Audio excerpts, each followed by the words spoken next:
तो यहाँ पे अगर हम देखेंगे अगेन हमें ये वाला रूल लगाना पड़ेगा। रूल क्या कहता है कि अगर डबल बॉन्ड कंजुगेशन में हो डबल बॉन्ड के साथ तो यहाँ पे रेजोनेंस पॉसिबल है। तो यहाँ पे है क्या, हम बोलेंगे चलो इस डबल बॉन्ड को पकड़ते हैं, एक बॉन्ड बीच में गैप है और यहाँ पे एक डबल बॉन्ड आ गया, कंजुगेशन में है, हाँ है।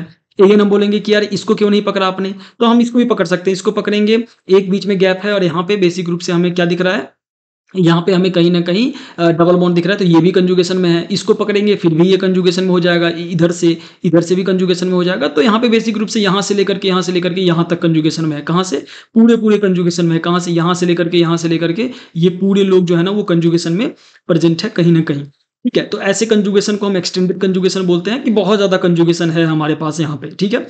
तो अब हम क्या करेंगे, क्योंकि यहाँ पे कंजुगेशन में है तो यहाँ पे इसका रेजोनेटिंग स्ट्रक्चर्स पॉसिबल है। अब हम फॉलो करेंगे जो रूल्स हमारा, अगेन पहला रूल ही यहाँ पे एप्लीकेबल होगा कि पाई बॉन्ड जो है वो किधर मूव करेगा, टुवर्ड्स वो पाई बॉन्ड जो कि मोर इलेक्ट्रोनेगेटिव एटम से अटैच्ड है। तो यहाँ पे जो ये पाई बॉन्ड है वो अटैच्ड है मोर इलेक्ट्रोनेगेटिव एटम से, तो इस पाई बॉन्ड को मूव करना पड़ जाएगा इसकी तरफ। और जैसे ही ये मूव करेगा ना तो कैसा बन जाएगा स्ट्रक्चर, जल्दी से अपना ड्रॉ कर लेते हैं यार।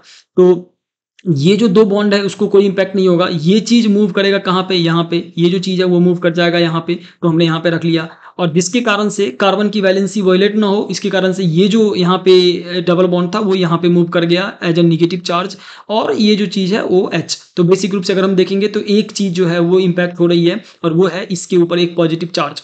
ठीक है? एक चीज़ जो है वो इम्पैक्ट हो रही है, वो है इसके ऊपर पॉजिटिव चार्ज, तो हमने पॉजिटिव चार्ज दे दिया। अब अगर हम देखें तो ये जो एंटायर मॉलिक्यूल है वो एक न्यूट्रल मॉलिक्यूल है, और जो रेजोनेंस है वो पहला स्टेप इसने फॉलो कर लिया है। नाउ अब हम देखेंगे, अभी तक के एग्जांपल्स में हमने ये देखा कि हम ये नहीं देख रहे थे कि अब इससे आगे पॉसिबल है या नहीं है, लेकिन यहाँ पे अगर हम देखेंगे ना यार, तो डबल बॉन्ड फिर बीच में एक गैप और एक पॉजिटिव चार्ज, तो डबल बॉन्ड बीच में एक कंजुगेशन और वैकेंट पीडी ऑर्बिटल या पॉजिटिव चार्ज, डबल बॉन्ड बीच में एक गैप, वैकेंट पीडी ऑर्बिटल या पॉजिटिव चार्ज, राइट।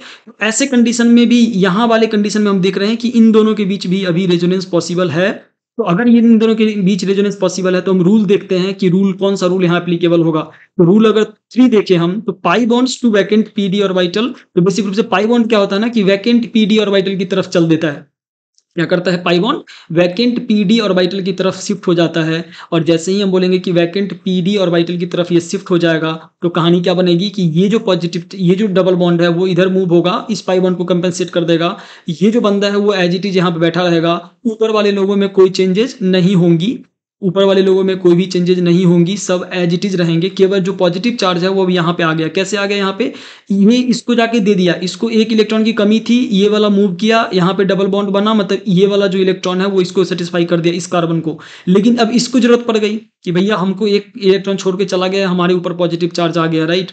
जैसे ही इसके ऊपर पॉजिटिव चार्ज आ गया ना यार, तो अब क्या होगा, अगेन यहाँ पे एक कंडीशन बन गया कि ये जो डबल बॉन्ड है वो इस पॉजिटिव चार्ज के साथ रेजोनेंस में है। कैसे? डबल बॉन्ड बीच में कंजुगेशन पॉजिटिव चार्ज के साथ, तो डबल बॉन्ड बीच में कंजुगेशन का मतलब एक गैप, गैप में है, हाँ एक गैप है, एक बॉन्ड का गैप है और अगले एटम पे पॉजिटिव चार्ज है। मतलब ये चीज को अब ये बोलेगा कि ठीक है मैं मूव करता हूँ यार, तुम्हें सेटिस्फाई करने के लिए मैं आगे बढ़ता हूँ। और जैसे ही ये यहाँ पे क्या हो जाएगा, ये बेसिक रूप से अब आगे बढ़ेगा, ऐसे करके आगे बढ़ेगा। यहाँ पे एक डबल बॉन्ड आ गया, यहाँ पे आ गया, ऊपर वाले लोगों के साथ एज ऑलवेज कुछ भी यहाँ पे नहीं होगा, एज लास्ट सिनेरियो में जैसे कुछ नहीं हुआ था, यहाँ भी इसके साथ कुछ भी नहीं होगा, और ये एज इट इज रहेगा, जैसा हमें दिख रहा है वैसा ही रहेगा।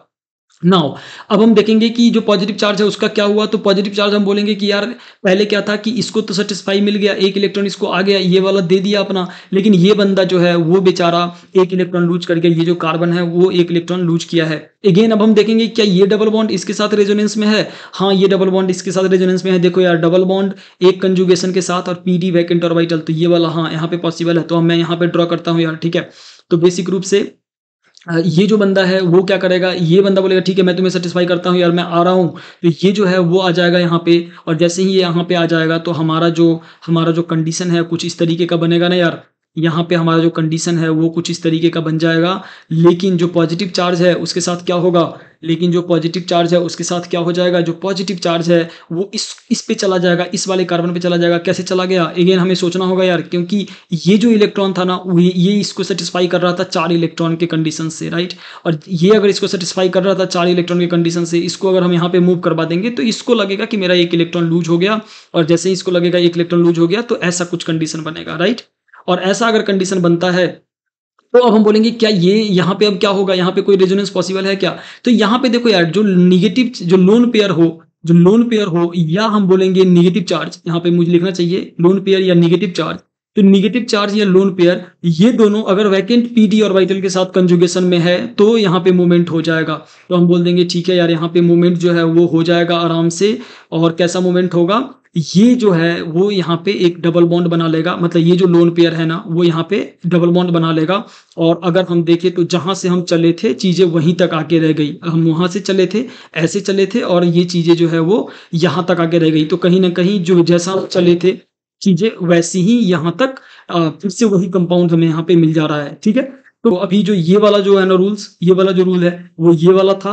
And lone pair to vacant orbital वाला, लोन पेयर किसकी तरफ जाएगा, वैकेंट ऑर्बिटल, तो लोन पेयर वैकेंट ऑर्बिटल की तरफ गया और फिर यहाँ पे ये कंडीशन सेटिस्फाई हुआ है। ठीक है, तो ये चीज समझ में आनी चाहिए, ये लोन पेयर टू ये वाला रूल एंड ये वाला रूल हमने यूज करके इसको यहाँ पे मूव करवाया है रूल नंबर 4 के रिस्पेक्ट में। ठीक है यार, तो इस वाले लेक्चर में इतना ही। अगले लेक्चर्स में और भी हम क्वेश्चंस करेंगे और चीज़ों को सीखने की कोशिश करेंगे। ठीक है यार, thank you for watching this lecture.